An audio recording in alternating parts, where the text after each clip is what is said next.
Okay, then. We are in this long saga of Avimelech. This is still part of the Avimelech saga, and we're going to continue. Somebody's making quite a bit of noise, so please, if you're not, there you go. Somebody just, I think, muted everybody. Feel free to unmute. No, we still have. Please mute yourself unless you're speaking, okay? Because somebody's squeaking a little bit too much today. We're not done with Avimelech today. There's just a huge amount, and I don't want to bite off too much. And I do want to be able to talk about other things that come up that are interesting. Hyperlinks, we'll call them, to the text we're doing.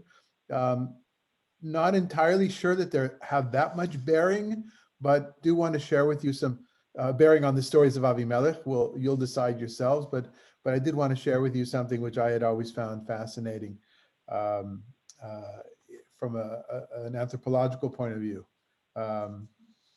But we'll get to that only at the end, hence the third page today, and hence the title, Navel-Gazing. But things are not going well for Avimelech, who you will remember killed off 70 of his brothers. He was an illegitimate son, or the son of a concubine. Obviously, we also remember that Gidon, his father, had said, nobody will, I'm not a king and my children will not be kings. We have this story with Gidon also where he gives the sword to his youngest son, and the son can't do it. There's all sorts of interesting symbolic acts all through the whole Gidon / Avimelech thing, and they kind of connect to each other. And I think what we're going to find, the underlying or the overriding principle here is that there's a leadership, there's a problem with this leadership. The leadership model is not a good one. Remember, we're in the Book of Judges, and it's a cluster or a chain of different stories of different leaders, some of them more juridical, some of them more military in their titles as judges. But all of this leads up, of course, to the final conclusion that there needs to be a king in Israel, hence the Book of Kings and what happens in Samuel beforehand. But let's go on in our story today, and remember that we won't be done with it today. Okay? So if I could ask Gary, would you like to read the first section, 9:22-25? Sure. Abimelech held sway over Israel for 3 years. Then God sent a spirit of discord between Abimelech and the citizens of Shechem. And the citizens of Shechem broke faith with Abimelech to the end that the crime committed against the 70 sons of Jerubbaal might be avenged, and their blood recoil upon their brother Abimelech, who has slain them, and upon the citizens of Shechem, who had abetted him in the slaying of his brothers. The citizens of Shechem planted, I don't know what that is, Abu Muscadis. Well, let's call it ambushes. It's the word in Hebrew. I would have translated ambushes. I don't know what it is. Ambush against him on the hilltops, and they robbed whoever passed by them on the road. Word of this reached Abimelech. Okay. So all is not well in Avimelech's court, royal court, or quote unquote royal court. It's interesting the word that's used here for held sway. It's not a word. Vayashar is Vayasar is not a word we usually find. We usually find Vayimloch or Vayimshol, the word Yimloch to reign over as in King Melech, or Yimshol Moshel to control as in a Moshel like a governor.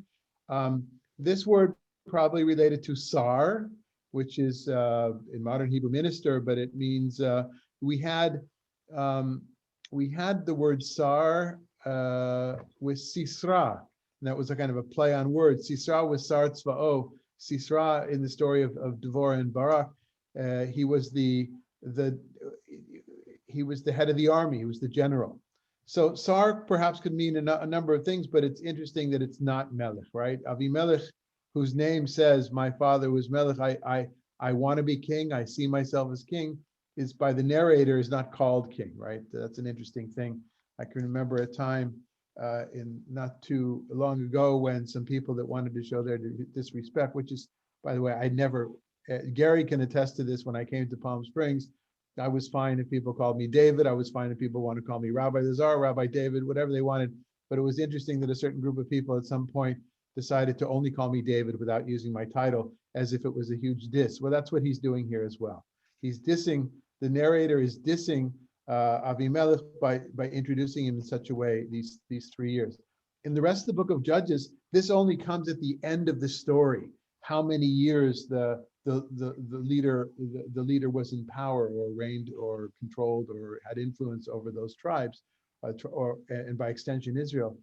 Here it's in the middle of the story, and I think that's telltale. That's whenever we have a break from the form, as you know from the list of genealogical lists that we've seen in different parts of the Hebrew Bible we've studied together. Whenever there's a departure from form or format, that usually means something, and this was it means here as well. In other words, we're being told that his control is going to be disrupted. It's a type of foreshadowing. I think that's how I see it.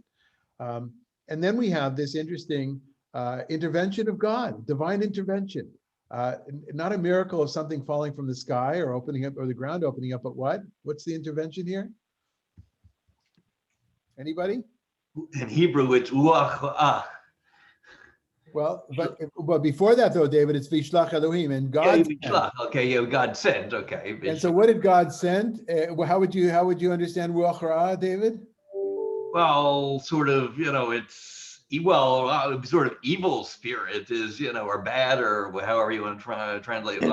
It's sort of evil spirit, So what would we say today? What would it be in the American? Evil eye? Would we say the sort of the evil eye, the Canara? Perhaps that's one way, except for evil eye is something that's brought on usually by human beings. Yeah. Human beings cast an evil eye on another person, but what came to mind for me was bad blood. Oh, okay. Bad blood. So we take things that are interesting.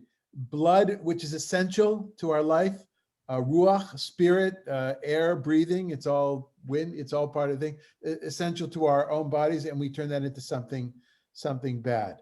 And again, an interesting comment of the narrator to show that that things are not as they were supposed to have been, but we also understand it, right? Remember what he did. He started his reign with terror. So it's only natural that it's not going to last, right? And therefore, in the same way that he, who bagad, he was, what's the word for bagad here? Betrayed. He betrayed his brothers by killing them. They're betraying him, tit for tat kind of a thing, I think. Okay, what else do we want to say? It's interesting that the Shechem, the leaders of Shechem, how are they called in Hebrew? Anybody? Those that can read the Hebrew? Baalei Shechem. Right. So the word Baal, we talked about last week quite a bit, and over the time, Baal means master. By extension, just like Adon means master, and Adonai, which is literally my masters, is what is our name for God, Yud He Vav He. So Baal, Baalim, but so it's a word that has both usage when it comes to God to people, or when it comes people to people. In this case, it's I think ironic language, because the Avimelech's father's nickname was Yeruval, and here the Baalei Shechem, and of course it was the idolatry is in the background of all of this as well, and we'll get to a little bit of possible. We'll get to some idolatry in just a bit. Okay. Anybody else want to say something? Does it have anything to do with what happened in Shechem with Shimon and Levi? Right. So this whole block is about Shechem, right? The whole block is about Shechem. So Sasha brings up something that perhaps was in the back of your mind. Sasha hasn't been here for the last 2 weeks. She's been working. That poor girl. She has to work at a regular job and can't get away on Thursdays just to study with us. But the story, I think I mentioned the first time at the beginning of the story when Shechem came into it. Shechem is depicted as an indigenous town at the time of Jacob. and the story of the rape of Dinah, which we mentioned 2 weeks ago. And so some scholars think that story, since it's in Genesis, and Genesis was written much later, it depicts a situation in which Shechem was always a foreigner, a Canaanite, a non-Israelite enclave in the middle of the promised land. It was a holdout. Some scholars say that. Others today, and I think Koifman, yeah, a number of the scholars that I'm learning to depend on more, just the way that they write and the way that they present their commentaries. And as I mentioned before, I'm drowning here in commentaries. They seem to think that's not the case. That Shechem is an Israelite town, part of Ephraim. It's part of that tribal area. At this time in the background of this story as well. So if that would be the case, no, that would although Hamor, yeah, I have to kind of distill all that I've read. No, if we no, we'll leave it for now. We'll leave it for now. Okay. All right. So anything else? So now enters a new character into the story, and remember, we're loving the names here, right? So Yeruval was Gidon's nickname because he was the enemy of the Baalim, and Avimelech is the illegitimate son of, at least the way it's presented, the illegitimate son of the man who said, "I'm not a king, and my sons will not be kings," and whose legitimate son could not even be the military hero that he'd asked him to be with the sword in his hand. So now we have a new name here. And why don't we go ahead and read it? Mariah, if you could read 26 to 27.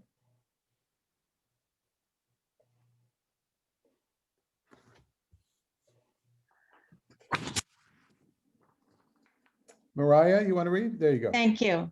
Then Gaal, son of Ebed, and his companions came passing through Shechem, and the citizens of Shechem gave him their confidence. They went out into the fields, gathered and trod out the vintage of their vineyards, and made a festival. They entered the temple of their God as they ate, drank, and reviled Abimelech. Okay, so before we talk about the actual scene and how this functions in the narrative, what's this guy's name? Gaal, with an ayin. We know Gaal with an aleph, Goel Yisrael Geula. We talk about it every Friday night, right? About redemption. Gaal. Goal nefesh. Exactly like Goal Nefesh or Gal Nefesh. Nigal, it has to do with things that are disgusting. Nigalti, I'm disgusted with something. Goal Nefesh, how disgusting. Interesting, Gal comes together with the word Nefesh, with spirit, soul. I don't think that's perchance. To me, it's pretty obvious. Commentators all over the place. To me, it's pretty obvious. This is a name. It's not about being a fictitious name or not. I don't, I don't give a lot of currency to the historicity of these texts. I'm not saying they didn't happen this way, but that doesn't interest me. So therefore, I'm not bound by the archaeological finds. And but I am looking for the inner logic of the storytelling here. And just as in the book of Ruth, right? Ruth from the word re'ut, friendship. Naomi from something pleasant, who says, "Call me bitter, not pleasant." Boaz from strength. That the names Orpah turns the back of her neck. The names in the book of Ruth are very symbolic. In many, not in all, but in many stories, the names are symbolic. That's just a feature. It's a literary device. And here, his name is Gaal, maybe this from the word disgusting. And who's his father? Anybody? What? Eved, Eved, meaning? slave, servant. Yeah, slave. Right, slave or servant. Now you'll find in the commentators, well, that's a theophoric name. It's like Ovadia, right? The name Obadiah. Obadiah is Eved Adonai, the servant of God, or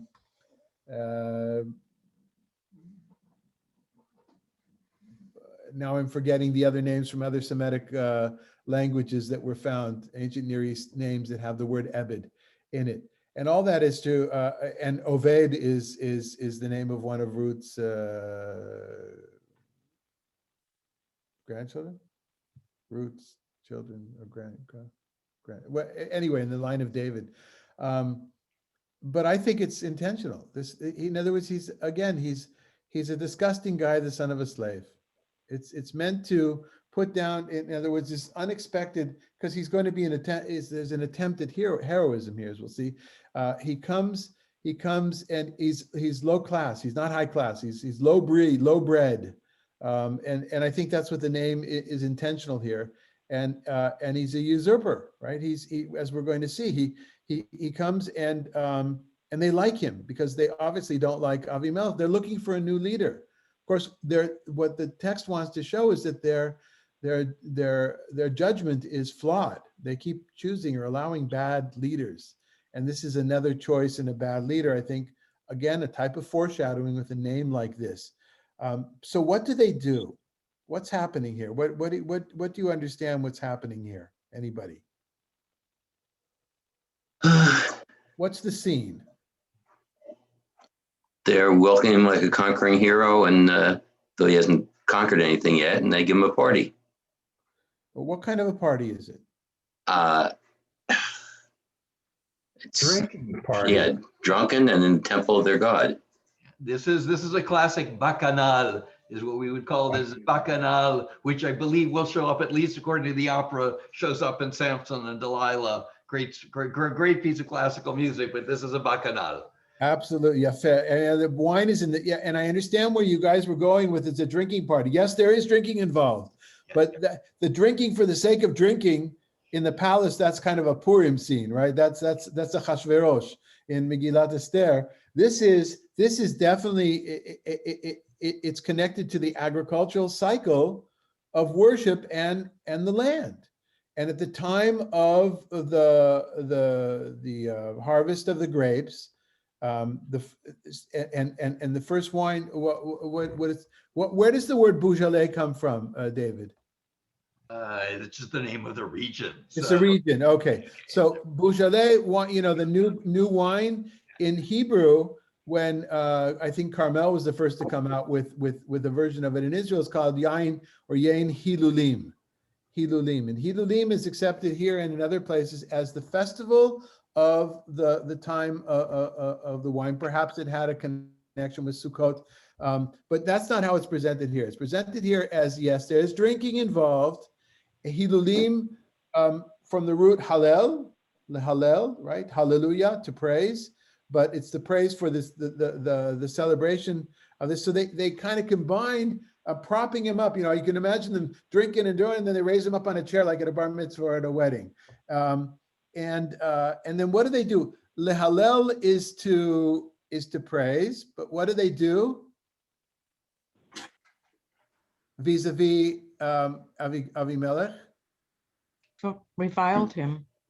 Okay, so the word for reviled. So as Sasson points out, the JPS translation that we use, Tanakh, that's at the basis of this, is not great. Revile, I'm not sure why they went there. The usual word for likalel, which it is in Hebrew, is to curse. Now, they're similar, but I think they wanted to get away from the school of interpretation that says there's a connection between the gathering in the temple with the wine and the ritual of cursing the enemy. And what Sasson in his vast knowledge of ancient Near East literature, really more than my impression is more than the other commentators, and it's a new commentary in the last few years, therefore he's got the benefit of all the research that's been done in the last 150 years in ancient Near East literature and findings and archaeology.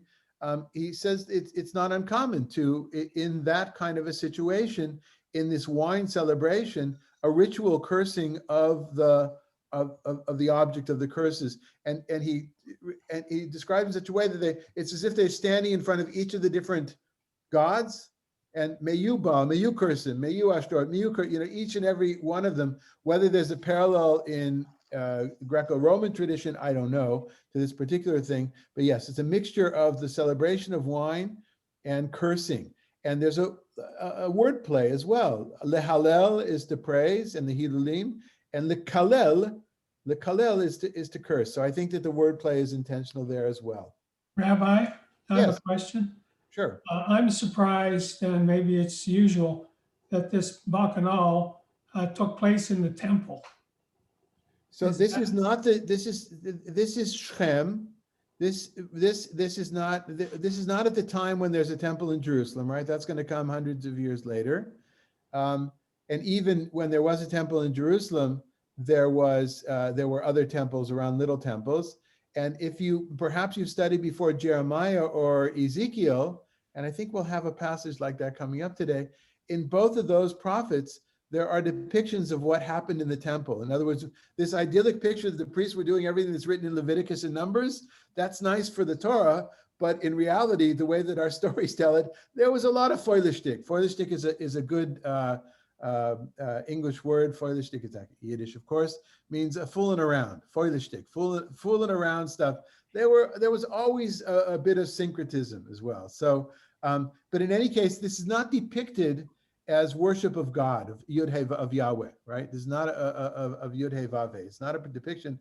This is a depiction of them, the Shechemites, who are not necessarily still pure monotheists. And that's what gives fodder to some of the people that say they weren't an Israelite clan. But of course, we know from all the Book of Judges until now that it's a constant ongoing, not just up and down, that the whole nation is worshiping Adonai and then not worshiping Adonai, but at the same, Bo-Zmanit, at the same time, it's not pure monotheism. It's an era of hundreds of years of a slow development. It's not an overnight revolution. So to do these things in the temple in the same way that they were done in Greco-Roman culture, right? It would be a natural thing. Yeah. Okay. Something else. Okay. So Michael, you want to go on to the next section? Remember, they're at the height of the drinking. They're cursing Avimelech. They've got this new hero. They're propping him up. I say even raising him up on a chair, dancing the hora. And we're at 28:29. Baal, son of Eved, said, "Who is Abimelech, and who are we, Shechemites, that we should serve him? This same son of Jerubbaal and his lieutenant, Zebul, once served the man of Hamor, the father of Shechem, so why should we serve him? Oh, if only this people were under my command, I would get rid of Abimelech. One would challenge Abimelech, fill up your ranks and come out here." Okay. So I apologize to Sasha, what I said before. The truth of the matter is that story in Genesis is definitely connected to this. And it's connected in such a way to say that what Avimelech and Zvul, what Gal is saying is Elimelech and his lieutenant Zvul, who we're going to meet closer up in a few minutes, what they're doing is they're continuing the pagan, the impure development of this city. Of course, according to the story in Genesis, they destroyed that city. But from a literary point of view, they want to say, or we see that. And what I thought of just sharing with you, the first time I'd seen this before, Hamor, son of Shechem, you remember it was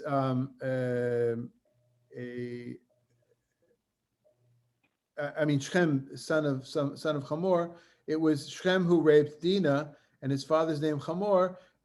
In one of the archaeological finds of the Tel that's it's not exactly in the same place where Nablus is today, but Tel Shechem, the archaeological find there was a quartered donkey, the remains of a quartered donkey found under the basis of a temple or something like that, which got everybody very excited because Hamor is donkey.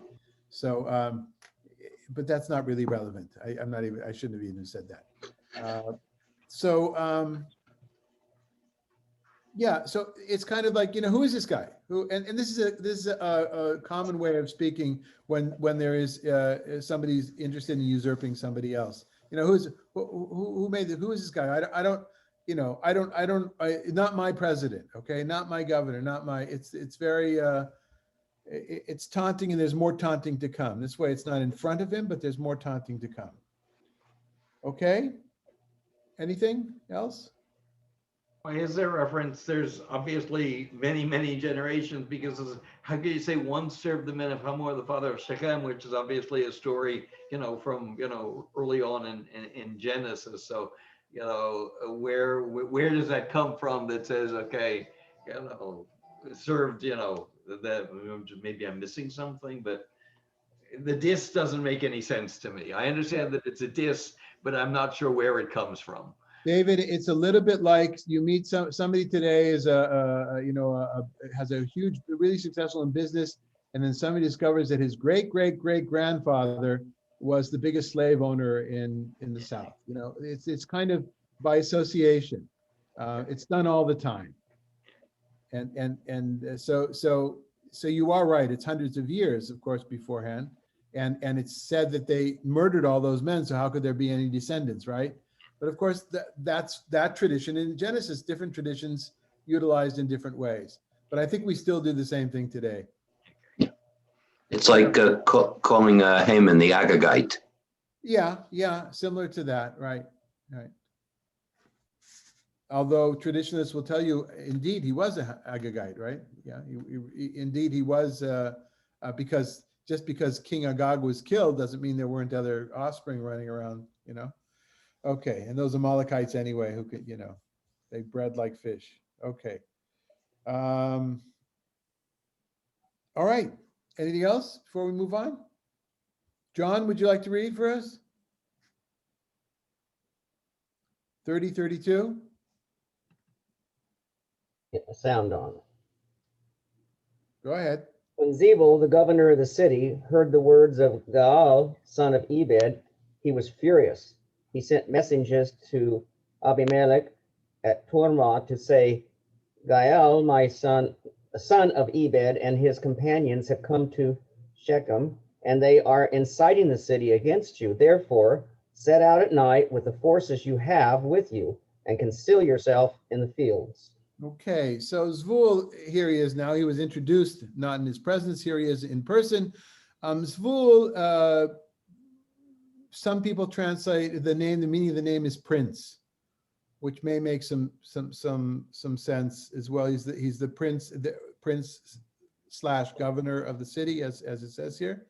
Sar Ha'ir, and you'll notice the same Sar is the same word that we began this story with, Vayasar Avimelech. Maybe to emphasize again that nobody it's not royalty, it's people that have put themselves in those positions.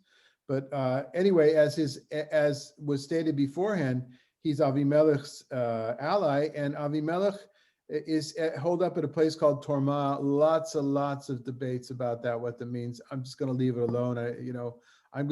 Some people take it as a place name, as this translation has. Other people take it as a verb adverb.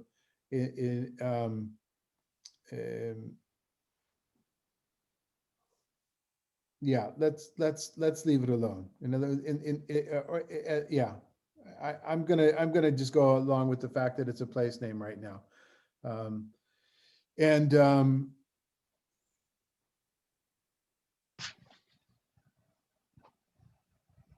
he kind of tells him, he gives him what to do. So it sounds like that Avimelech is out in the field or out in a fortress enforcing his rule in different places.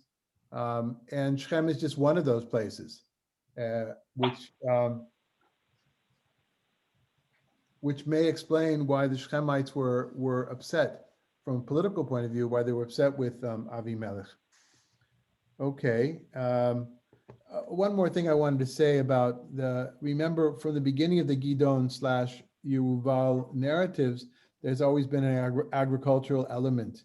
Remember, he was threshing his wheat inside of the wine press to hide from the enemy, those kinds of things that came up, the different signs, divine signs that he got, all of them were connected to agriculture. The same thing here, the venue where he was cursed, where Avimelech was cursed, was the celebration of the wine harvest after they pressed the wine. And the same thing here out in the fields, there's this constant a constant reminding of the contrast between the city, Shechem, the city-state, the fortress, this fortress, if this is indeed a fortress, Torma, which many people say, and the open field. Why don't you read another one, John?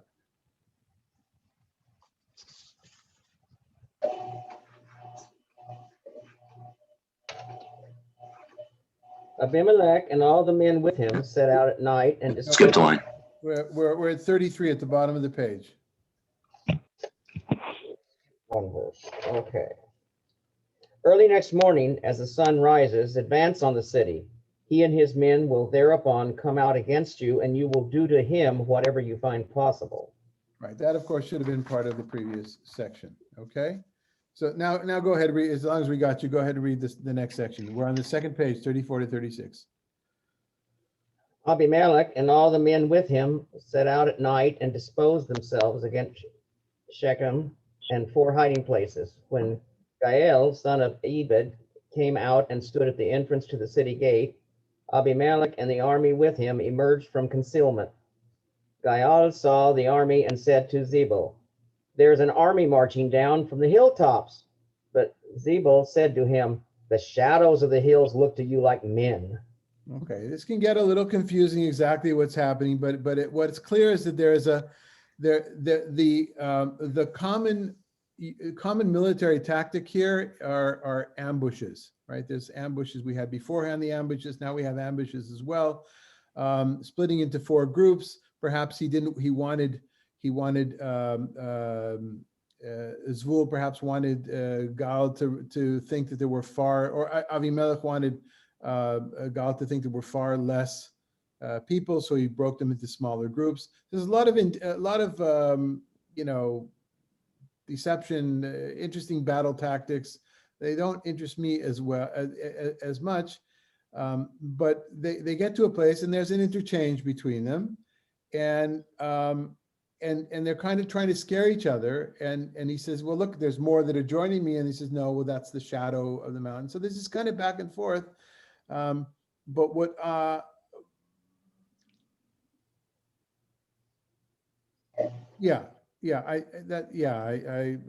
rest of the things I have could connect to the next 2 paragraphs. Anything on this, people, that you'd like to ask or say?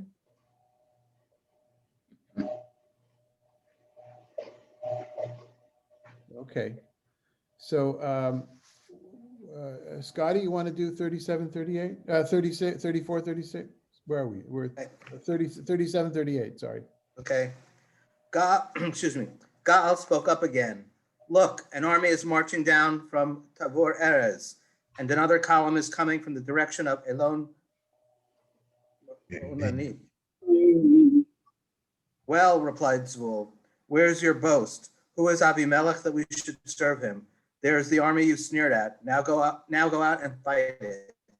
Okay, so again, this is the back and forth between them. They're slowly Gal is realizing there are more people coming out of here it says from Tabor. So the English looks like it's Tabor Erez, as if a cedar tree. But of course, if you look in the Hebrew, Me'im Tabor Haaretz. The people are coming out of Tabor Haaretz. So JPS translation took the easy way out, I think, and just made it into a place name. But because the names are so significant here, and Halavai, we would know what the place name where really means Teruma beforehand, but don't have anything. Here I do have something to say about, and that is this idea of Tabur Haaretz, which is literally means the navel or the pupik of the world, or what's known in Greek as omphalos, the omphalos theme or idea. And the navel of the world concept is something which is kind of universal around the world, whether it's a mountain or whether it's a deep pit, whether it's the beginning of where the world started, or whether it's the source of evil coming up. I think the best understanding that I found of this, again, is Sasson's, is that he's saying, "Oh no, look, I would say they're coming out of the woodwork." It's kind of like saying they're coming out of the center of the ground. For those that remember the Lord of the Rings movies when the orcs who are created from dirt and stuff in the pits, that are mined. Orcs are kind of mined. They come out, they stream out of the ground like that. It's almost as if that, I think that's the picture that I would use if I wanted to depict this here. And then that gives Zvul the opportunity to say, oh, so where are you now, big man? Where are your claims? Taunt him, right? Where are your claims now that you're gonna, put Avimelech in his place? So we'll take a look at the Tabur Haaretz stuff well, we might as well look now. Let's go down to the bottom of the page. No, we'll finish the story, then we'll go back to Tabur Haaretz, the book for the navel of the world. Okay, Jackie, you want to read the next section?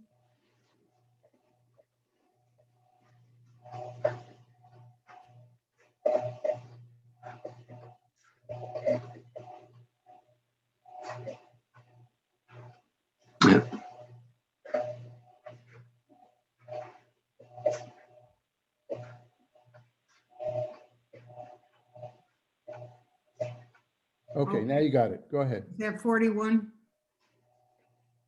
Yes. Okay.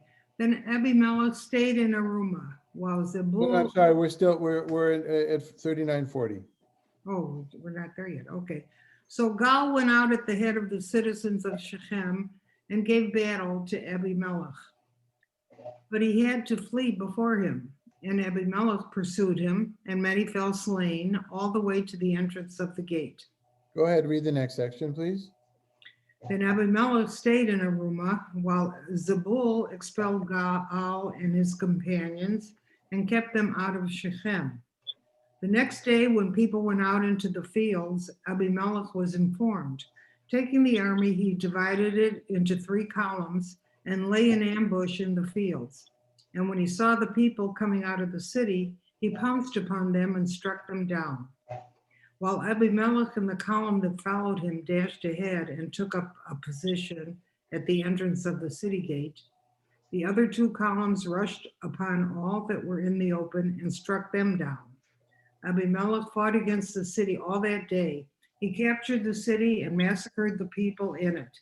He razed the town and sowed it with salt.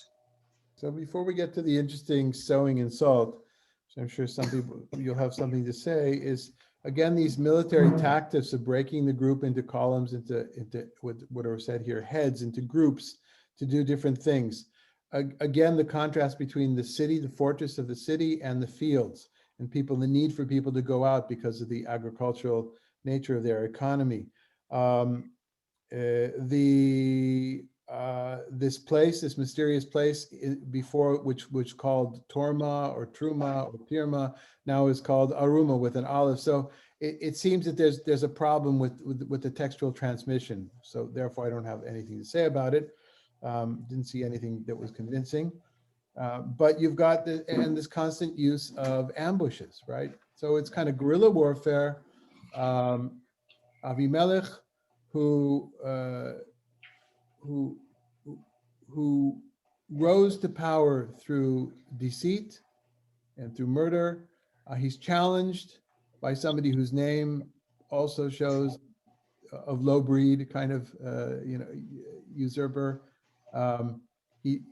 There's an ensuing battle in which guerrilla tactics are used by both sides.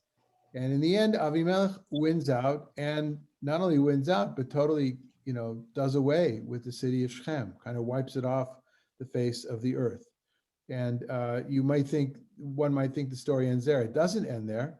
And therefore we have the next section next week, and then we'll be done with Avimelech for the time being.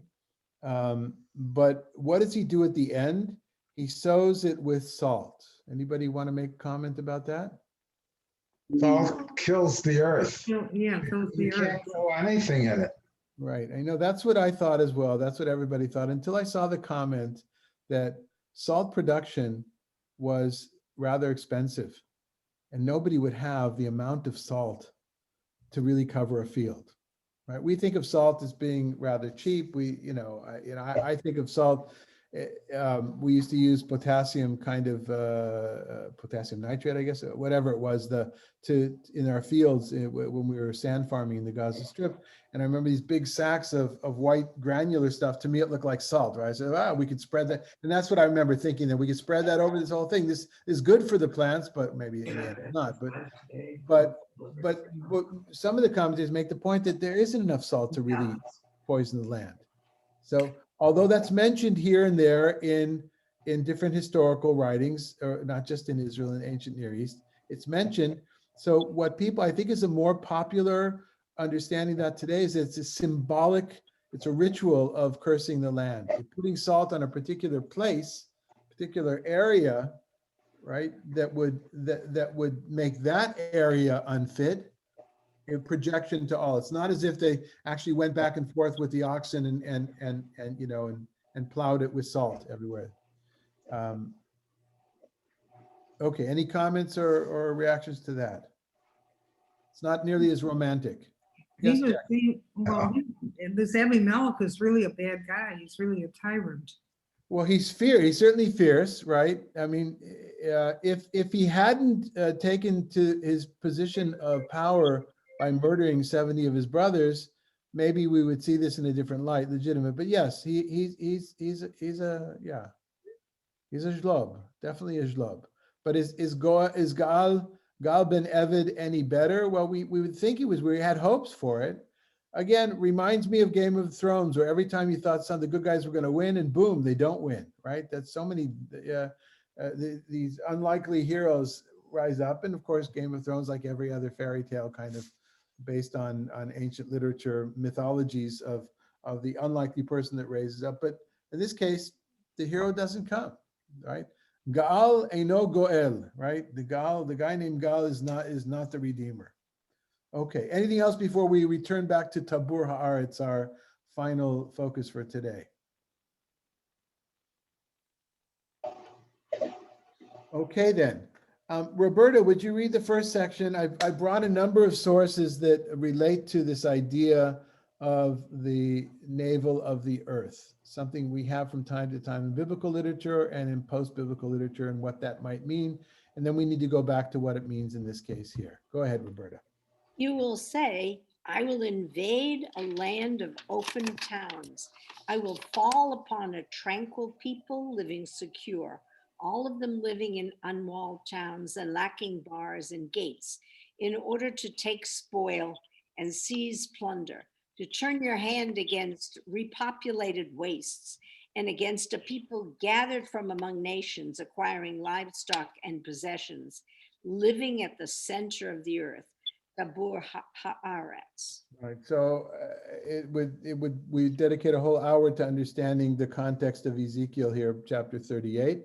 But the term does appear here, and what does it mean here? So, is this Jerusalem? Is this the center of the earth? Is it a mythological? Is it a figure of speech?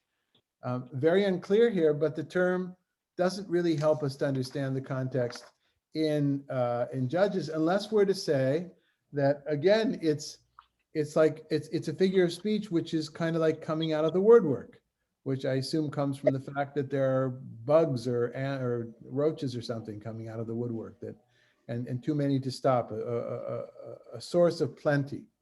So why don't you go, Roberta, read another passage, this time from Isaiah, which is not Tabur Haaretz, but something perhaps similar. Go ahead. How you do not know? Have you not heard? Have you not been told from the very first? Have you not discerned how the earth was founded? It is he who is enthroned above the vault of the earth, so that its inhabitants seem as grasshoppers, who spread out the skies like gauze, stretched them out like a tent to dwell in.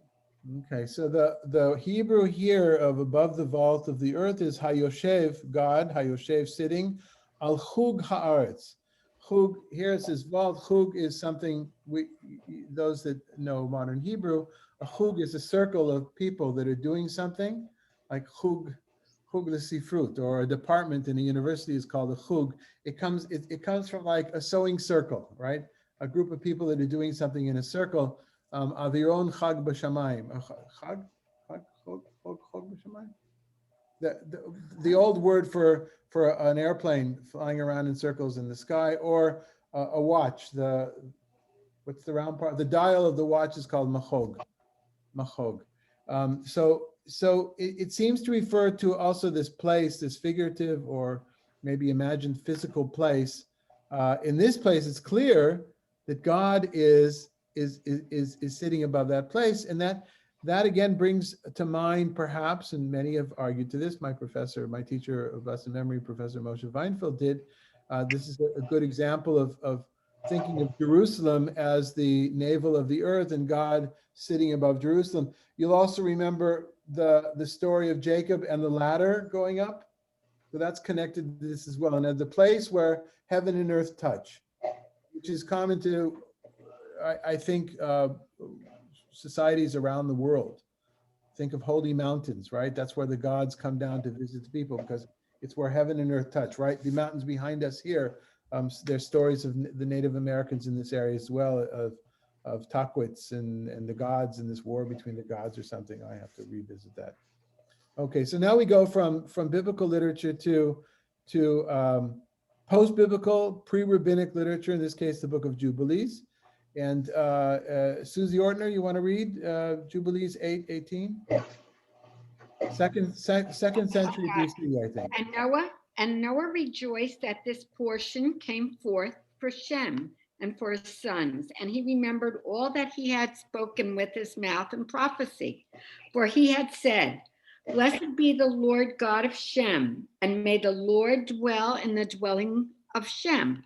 And he knew that the Garden of Eden is the Holy of Holies, and the dwelling of the Lord, and Mount Sinai, the center of the desert, and Mount Zion, the center of the navel of the earth. These three were created as holy places facing each other. I'm not sure, but I think this may be the earliest Jewish source that we have that calls Jerusalem, the temple, the navel of the earth. And this navel of the earth, the omphalos, it's called, like umbilical cord, omphalos, is common to Greek literature, right? There are a number of places, depending on the time and the land and the era that you were in. So it's interesting how that idea traveled to so many different places around the world. I don't know, but it's one of those things that seem to be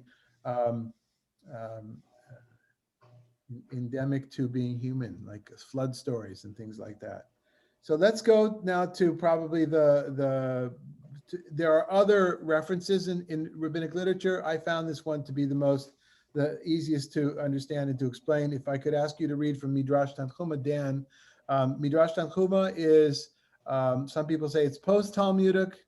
I would say it's about at the same time, the end of the Babylonian Talmud, maybe 7th century, 6th, 7th century. It doesn't make any mention of Muhammad like Pirkei Rabbi Lazar, so it's probably before the advent of Islam, but we'll call it late rabbinic literature. Go ahead.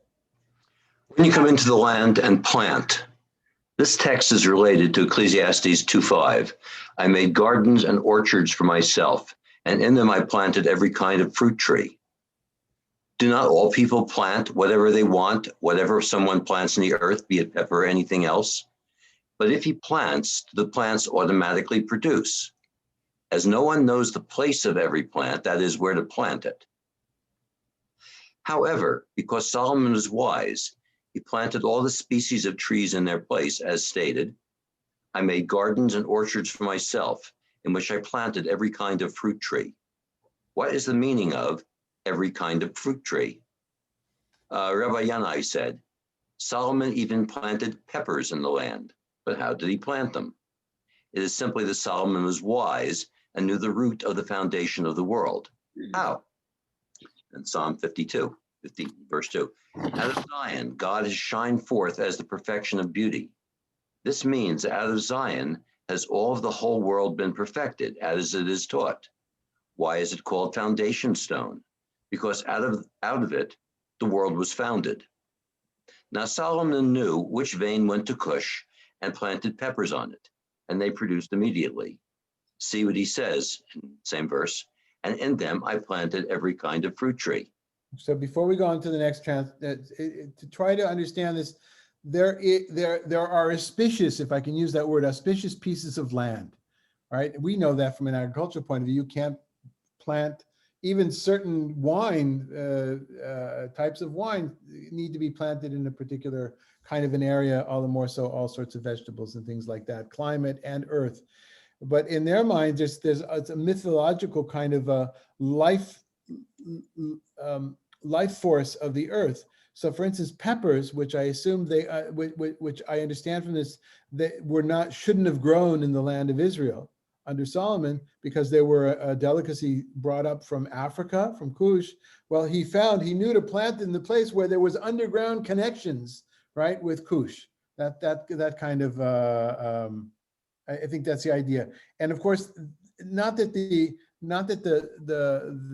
giver of the sermon here, the rabbi, wanted to really talk about peppers. He wants to talk about why is the foundation stone, Even Hashtiyah, not shtiyah as in drinking, but shtiyah as in tashtit. It's foundation stone, which many of you know is inside of the dome of the rock. That is the rock inside of the dome of the rock. It's called Even Hashtiyah, where the Holy of Holies was, which is considered by this is the earliest, one of the early rabbinic sources that says that is the stone from which it all started. That's the beginning of the creation of the world, and that's the basis for what we have here. So Tabur Haaretz is the navel of the earth, is where this foundation stone is, and that's something that's developed quite a bit in the beginning of the second millennium of the Common Era.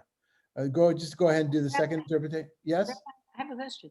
What in the heaven's name has this got to do with the what we were talking about here? We're destroying a town and getting rid of all the people and sowing salt and all of the negatives and hate that Abimelech is visiting on the people. And then all of a sudden we're talking about growing and wonderful gardens and life.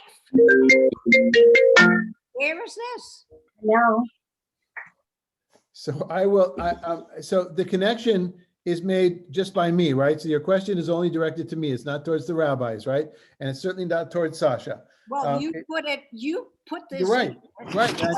And I'm taking responsibility for it. So we'll get to the question in a second, but it's not about the peppers and the growing. It's not even about the temple.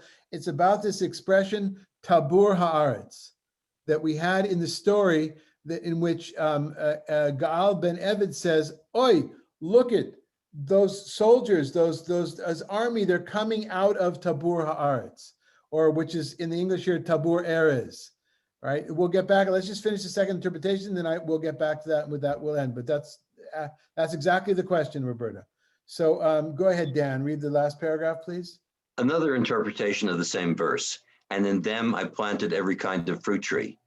Just as a navel is set in the middle of a person, so the land of Israel is the navel of the world. Thus as it is stated in Ezekiel 38:12, who dwell on the navel of the earth. The land of Israel sits at the center of the world. Jerusalem is in the center of the land of Israel. The sanctuary is in the center of Jerusalem. The temple building is in the center of the sanctuary. The ark is in the center of the temple building.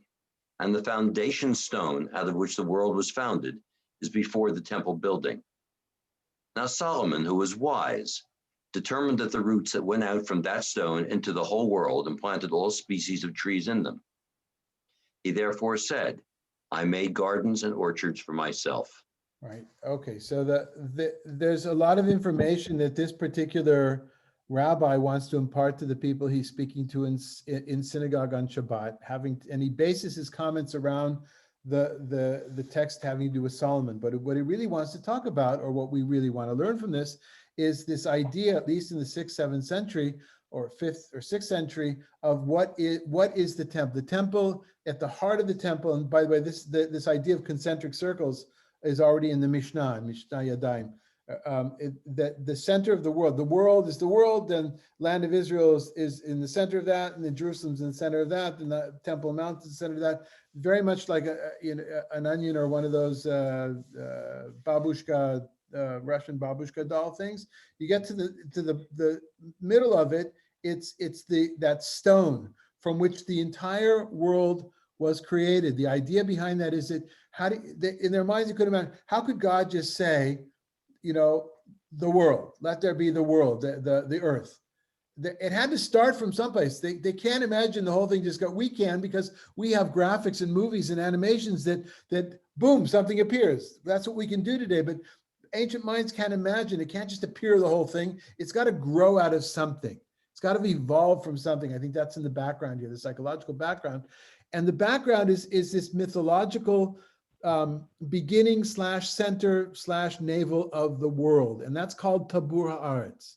Now, because the term is very rare in biblical literature, and one of the terms, Roberta, one of the places it's found, one of the three places it's found in biblical literature is in our passage here, and it's in the context of them saying, oh no, where the hell are all these soldiers coming from? They're coming, as I used the idiom we'd use today, they're coming out of the woodwork. Is there a mythic element to this? In other words, is there something in Gal's statement saying, if nothing else, we're totally screwed. Now we're screwed. Look, they're coming. But it's that idea from different movies we've seen where suddenly the masses, the hordes of the soldiers are coming out of someplace. In this case, he imagines them to be coming out of the earth itself. And as I started the session today, I said, I'm not sure this has anything to do with what we're studying. I don't know if it makes things worse and more complicated, but it's something that I wanted to try, and I'm not convinced. I don't know. I think it does bring a mythic element to the story, to the narrative itself, through all the destruction. And while Roberta, from the rabbinic point of view, it was all positive. All the blessings were flowing from that source, that spring of goodness, the temple, and the vision of the end of days of Zechariah, right, where the water comes up and it flows into both directions. It'll flow all the way to the Dead Sea and all the way to the Mediterranean. This idea, all that's all connected to this. Now, how's that connected to our passage? It's the flip side of it, I think, perhaps, or maybe not connected at all. Maybe just a figure of speech. I'll let you decide, okay? Any comments or questions or complaints? Yes, John, complaint? It's interesting, as I learned so much from all you other folks here, that in all my sources that I was able to study before we met today, every single author made a point about bringing up the navel as the center of the earth. They didn't skip it. Regardless of what I thought we were going to learn from it as I got into the readings, every source, which are basically coming from a Christian point who are very familiar with Hebrew and the Old Testament and so on, college profs and scholars, but they all brought it forth. And hence the title of today's session, Navel-Gazing. We're all attracted to navel-gazing. May this give navel-gazing a new, sometimes it's an innie, sometimes it's an outie. Is there anything, John, that you read, that you heard, that you learned from those other sources that would shed any light on this? I don't think it would answer Roberta's question, no. All right. So where do you put all of the destruction from Abimelech? Is this just an enlightened way of saying, well, the world isn't so bad. We've got other ways, and now we're creating a wellhead of wonderful growth and stuff like that might come out of this destruction? Is it an apologia? I mean, an apology in a sense for? No. My view on this is that there's a strange term that has a history to it, and this is a different kind of usage of it. Whereas in those other cases, the use is a very positive use. The flowing of the blessing flows from that place. Here, from Gal's point of view, Gal Ben Evid's point of view, it's not a blessing, it's a curse. It's flowing from, so that might be the place where things flow from. Maybe that's the common denominator. But we're not done with our story yet, right, Roberta? We got another chapter to see what happens to Avimelech. Yes, Bill. Where did he get all these plants to plant? Oh, so you're stuck on Solomon, huh? Yeah. Yeah, he was a rich guy. He inherited. Everything's gone, and he all of a sudden has all these plants, and he's planting them all over. Okay, well, remember, this is Solomon in a different time. Solomon inherited a wonderful trust. He's a trust fund baby, right? You know, Okay. he inherited a big kingdom from David. He was wealthy beyond, you know, the text talks about Solomon. The biblical text talks about Solomon as being wealthy, but and it also talks about Solomon as being very wealthy in knowledge and wisdom, and that's what's taken upon here, right? In other words, and the truth of the matter is, the guy who's giving the sermon, I don't think that he really cares about the plants that Solomon. I think that's just a vehicle for him to talk about what he wanted to talk about. Was this why is that stone in the middle of the temple in the Holy of Holies? Because the question is, are we worshiping a stone? Right? We think of all the people, and I don't know, it would be lovely to talk to a Muslim. You know, I know from an Islamic point of view, that place is where Muhammad received, if I remember correctly, received the visions from Gabriel, the angel, got the communication, and that's why it's a holy place. And now there used to be on the Scotty, maybe you remember, there used to be a place in the Kotel, I think, or someplace in that area that somebody explained to me years ago in the early 70s. That's where Muhammad tied his horse. Does that sound familiar to you? Anything? Does sound familiar, yeah. Yeah, but it's some sort of a place and that sounds to me like it was considered to be holy by Jews and then it was dissed by Muslims. I don't know, but yeah. Anyway, I think that's the idea. The real question is, why is there a stone? And of course, that is in the middle of the temple, and that, according to other traditions, the stone where Abraham offered Isaac as a sacrifice. Right? That's why. That's the stone. So it all depends on what is that stone? And it's a much later development. What we read today is a later development of that the sanctity of the stone stems from the fact that was the beginning point of the creation of the world. Okay. All right. Question. Everybody. Yes. Is there any commentary which connects this destruction of Shechem with the one in Genesis? After, you know, by Levi and Shimon. Yeah, you know, I'm sure there is, and maybe Bolding, yeah, but I can't tell you. In other words, this is all part of what a lot of biblical historians, scholars do. They'll take the various stories from different places, and they'll use to support a theory that they have about a linear history, right? So a different. But in particular, I don't know, because I don't have anything to say about it from a historical point of view, because I just kind of gloss over those things. So I don't have anything that I've remembered, but yeah, I think so. Especially since it's mentioned here. I have a question. Sure. Were the battles all fought to protect the stone? Well, our story here isn't talking about the stone, Rita. The stone is only talked about in the late rabbinic sources as being the Tabur Haaretz. Here, it's just we're just talking about and Shechem being a holy city at a certain time. It wasn't a temple city for a long time. It was for a while a main city in the after the breakaway from Judah and the 10 tribes. Shechem was the center, but it was for a short time. But I don't think the battle here is over the control, who's the king, who's the ruler. That's what this battle is about. Okay? All right, we spilled over our time. Good to see everybody, and see you next week. Bye-bye. Hi, Sasha.